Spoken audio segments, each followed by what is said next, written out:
नमस्कार दोस्तों, स्वागत है मेरे चैनल पे मेरे इंटरव्यू एक्सपीरियंस के पार्ट 2 में।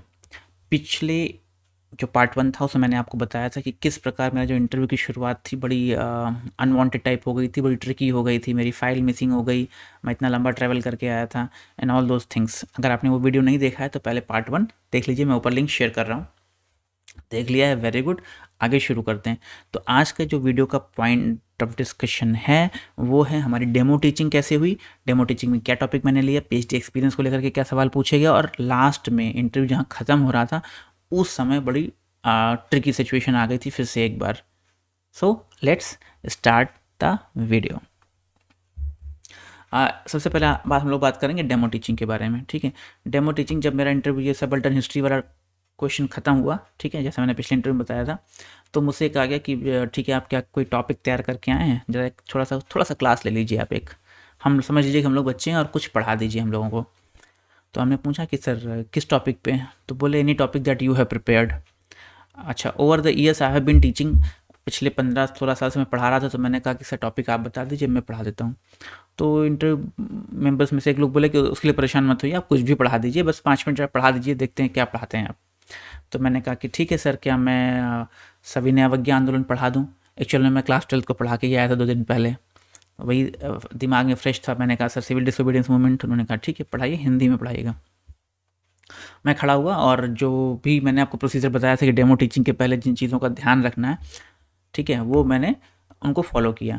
और वो चीज़ें आप भी बिल्कुल ध्यान रखिएगा, डेमो टीचिंग में बहुत मैटर करती हैं। अगर आपने वीडियो नहीं देखा है तो मेरा ये वीडियो देख लीजिए, मैं लिंक शेयर कर रहा हूँ ऊपर, डिस्क्रिप्शन में भी डाल दूंगा, देख जरूर लीजिएगा कि डेमो टीचिंग में किन चीज़ों का ध्यान रखना चाहिए आपको, राइट।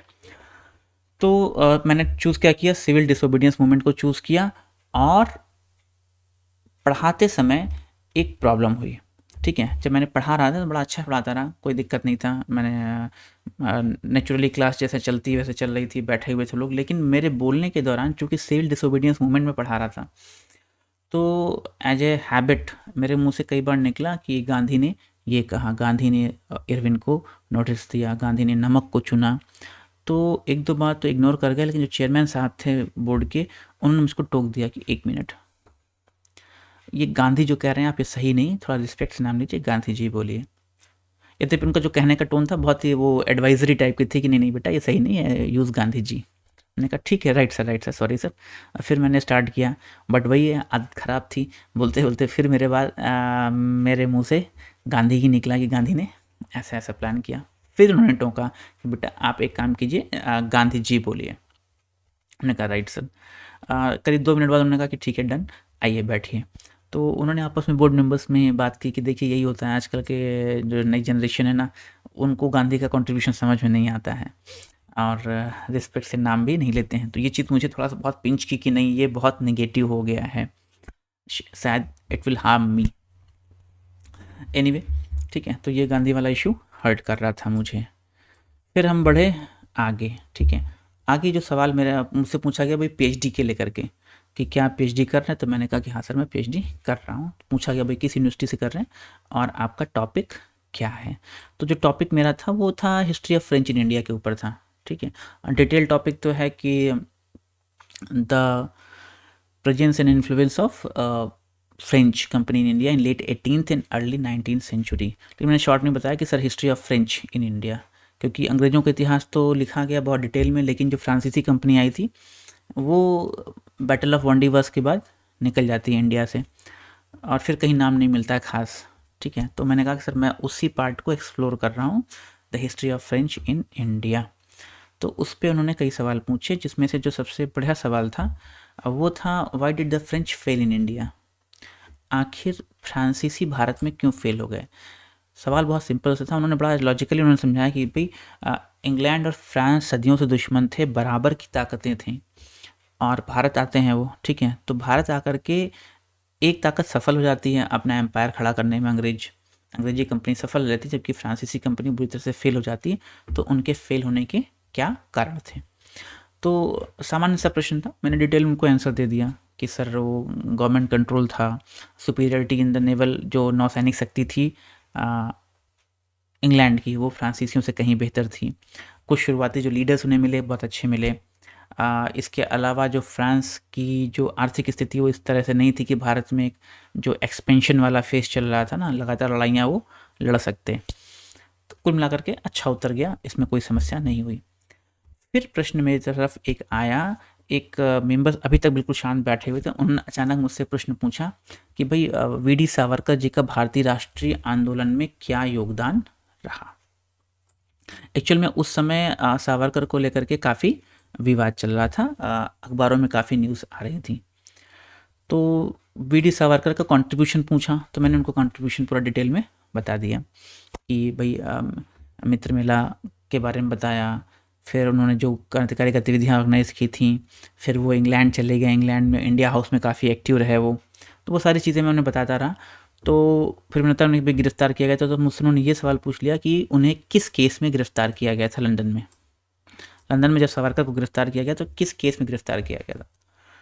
लकीली मुझे याद था कि ये नासिक षड्यंत्र केस था, ठीक है। जैक्सन की जो जैक्सन पे जो हमला हुआ था उसको नासिक षड्यंत्र केस नाम दिया गया था, और उसी के तहत क्योंकि इनके भाई उससे इन्वॉल्व थे, तो सावरकर को गिरफ्तार किया गया लंदन में और उन्हें भारत लाया जा रहा था। जैसे ही मैंने पूछा उन्हें भारत लाया जा रहा था, तो मेरे सामने एक ऐसा प्रश्न आया जो मुझे नहीं आता था, ठीक है, जिसका जवाब मैं दे भी नहीं पाया।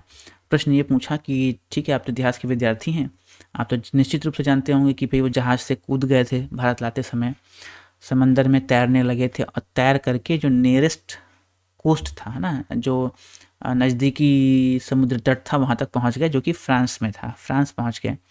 तो सवाल हमसे उन्होंने कहा सर बिल्कुल पता है सर, आइडिया है। तो उन्होंने कहा ये बताइए कि जो फ्रांस में जिस शहर पहुँचे पोर्ट पे, है ना, उस शहर का नाम क्या था। नो आइडिया, मुझे तो बिल्कुल नहीं पता था, तो मैंने सॉरी बोल दिया। उन्होंने कहा नहीं नहीं, मेरा उद्देश्य बिल्कुल ये नहीं कि मैं आपका ज्ञान चेक करूं, सिर्फ मैं ये जानना चाह रहा हूं क्योंकि आप फ्रेंच हिस्ट्री पे काम कर रहे हैं, फ्रांसीसियों के इतिहास पे काम कर रहे हैं, तो शायद आपको पता हो। तो मैं भी मुस्कुराया और क्या करता, मैंने जवाब दिया कि सॉरी सर, नहीं आता है। बोले कोई बात नहीं, वर्साइल्स, उन्होंने नाम बताया, वर्साइल्स। ओके। फिर एक सवाल जो मुझसे पूछा गया, क्योंकि अभी तक जितने भी सवाल हुए थे हिस्टोरियोग्राफी पे हुए, मॉडर्न इंडिया पे हुए, मध्यकालीन भारत पे एक सवाल पूछा गया हमसे, वो था सूफी सिलसिलों के ऊपर।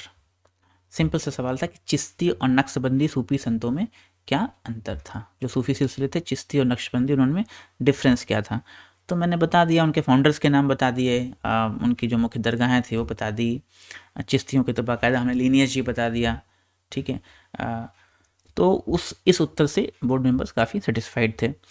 या इसके बाद हुआ क्या कि हमको थैंक यू बोला गया कि ठीक है आप जा सकते हैं। जिस समय मैं जा रहा था तो मैंने बोर्ड मेंबर्स के चेहरे को देखा, तो चेहरे पे कहीं ना कहीं उनकी सेटिस्फैक्शन था, तो मुझे एक अच्छा लगा कि चलो मेरा इंटरव्यू अच्छा गया है।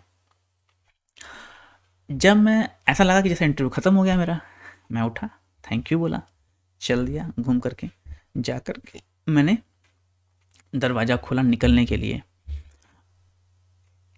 तुरंत मुझसे पीछे से कहा गया कि 1 मिनट रुकिएगा। तो मैं फ्रेंड्स एक्चुअली में दरवाज़ा खोल के खड़ा हो गया, निकल रहा था रूम के बाहर, मुझे पीछे जवाब आई, मुझे पूछा गया, मतलब क्वेश्चन आया कि प्लीज़ वेट। मुझे लगा कि मैं ख़त्म हो गया था, मैं गेट पे खड़ा हूँ। तो मुझसे पूछा गया कि ओके, आपकी ट्रेन का नाम क्या है जिससे आपको जाना है, आप काफ़ी हड़बड़ी में थे, और वो ट्रेन कहाँ से कहाँ तक जाती है। अचानक मतलब आप इंटरव्यू दे रहे हैं और ऑल ऑफ ए सडन आपसे पूछ लिया जाए, आप निकल रहे हैं कि चलो ख़त्म हुआ इंटरव्यू, इतने महीनों से मैं प्लान कर रहा था, और सडनली एक प्रैक्टिकल सवाल पूछ लिया कि किस ट्रेन से जा रहे हैं, क्या नाम है उसका, और कहाँ से कहाँ तक जाती है। लकीली चूँकि बहुत सालों से ट्रेन से ट्रैवल कर रहे थे, एग्जैक्ट आइडिया था, तो मैंने बताया कि सर ये सारनाथ एक्सप्रेस है और ये छपरा से चल के दुर्ग तक जाती है, कनेक्ट करती है। तो बोले सारनाथ एक्सप्रेस का नाम क्यों है, अगर दुर्ग चलती छपरा जाती है तो मैंने कहा कि सर ये एक्चुअली सारनाथ से क्रॉस करती है, शायद इसीलिए सारनाथ एक्सप्रेस का नाम रखा गया होगा। 2 सवाल हो गए। तीसरा सवाल वहीं पे, मैं गेट पे खड़ा हुआ हूँ, दरवाज़ा पकड़े हुए बाहर निकलने, दरवाज़ा खुला हुआ है, बाहर का अगला कैंडिडेट जो है वो सामने से आ रहा था, वो बाहर रुका हुआ है, मैं बाहर निकल रहा हूँ, और मुझसे फिर सवाल पूछा गया कि अच्छा ठीक है, ये बताइए सारनाथ फेमस क्यों है। और ये बुद्धिज़्म वाला मत बताइएगा, बुद्धिज़्म वाला हम सब लोगों को पता है, उसको छोड़ के बताइए क्या सारनाथ का इसके अलावा भारतीय इतिहास में कोई कंट्रीब्यूशन या कुछ और है इंपॉर्टेंस। मुझे 1 मिनट का समय लगा, सोचना पड़ा कि ये तो मतलब अनप्रिपेयर्ड। फिर मैंने सोच के बताया कि हाँ सर, गुप्तकालीन मूर्तिकला के अवशेष वहाँ बहुत सारे मिले हैं। सारनाथ में हमारा अशोकन पिलर है, अशोक का पिलर है, जहाँ से भारतीय स्तंभ शीर्ष जो भारतीय राज्य व्यवस्था का जो राज चिन्ह है वो उठाया गया है। इसके अलावा मुझे याद आ गया कि नहीं sir, Indo Tibetan higher education institute है यहाँ पे, तिब्बतन यूनिवर्सिटी है सारनाथ में। इस उत्तर ने शायद बोर्ड मेंबर्स को बहुत प्रसन्न किया और मुझे थैंक यू कहा गया कि ठीक है जाइए। और मैं वहाँ से निकला, बहुत लंबी लंबी कई सांसें ली, रिलैक्स्ड। और निकलते समय जिस प्रकार जब मैं अंदर गया था, मेरी फ़ाइल मिसिंग हो गई थी और मैं बहुत डिस्टर्ब था, और पहुँचते पहुँचते वो सवाल पूछ लिया कि नौकरी क्यों बदलना चाहते हो, दूसरी नौकरी क्यों लेना चाहते हो, क्या पैसे का मामला है। तो बड़ा निगेटिव इन्वायरमेंट में शुरू हुआ था। शुरुआती 1-2 क्वेश्चन में थोड़ा मेरे गड़बड़ हो गए थे, लेकिन निकलते निकलते ना मुझे ऐसा फील हुआ कि नहीं, ओवरऑल इट वेंट ओके, अच्छा इंटरव्यू गया है। और वाकई अच्छा इंटरव्यू गया था। ये कैसे मालूम पड़ा? मार्क्स से मालूम पड़ा। ठीक है, मुझे फाइनली 26 मार्क्स मिले थे इंटरव्यू में, 1 नंबर काट लिया।